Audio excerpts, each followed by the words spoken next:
সুপ্রিয় দর্শক মন্ডলী, আসসালামু আলাইকুম ওয়া রাহমাতুল্লাহি ওয়া বারাকাতুহু। আপনারা যারা নবজাতকের ভ্যাকসিনেশন নিয়ে চিন্তিত, এই ভিডিওর মাধ্যমে আজকে আমি আপনাদের নবজাতকের ভ্যাকসিনেশন সম্পর্কে গুরুত্বপূর্ণ তথ্য দিব। মূলত বাংলাদেশে ইপিআই প্রোগ্রামের মাধ্যমে যেসব ভ্যাকসিন বিনামূল্যে দেওয়া হয় তার একটি তালিকা এখানে রয়েছে।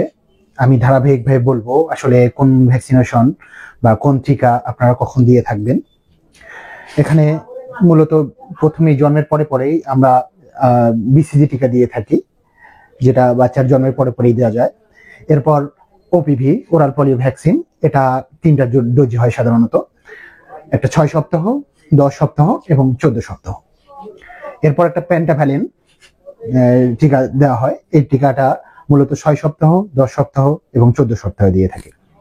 তারপরে যেটা দিয়ে থাকি আমরা সেটা হচ্ছে পিসিভি, যে নিউমোকক্কাল কনজুগেট ভ্যাকসিন, যেটা 6 সপ্তাহ, 10 সপ্তাহ এবং 14 সপ্তাহ দিয়ে থাকে। এবং এরপরে আছে ইনঅ্যাক্টিভেটেড পোলিও ভ্যাকসিন, যেটাকে আইপিভি বলা হয়। এই আইপিভি ভ্যাকসিনটা 6 সপ্তাহ এবং 14 সপ্তাহে 2টা ডোজ দেওয়া হয়। এরপর MR vaccine, measles and rubella, যেটা মূলত 270 দিন আপনার বাচ্চার বয়স পূর্ণ হলেই দিয়ে থাকি। সেটা আর দ্বিতীয় ডোজটি আমরা সাধারণত 15 মাস পূর্ণ হলে দিয়ে থাকি।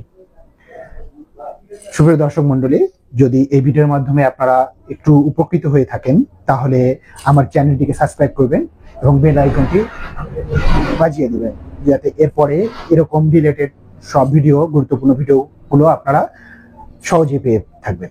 ধন্যবাদ সবাইকে।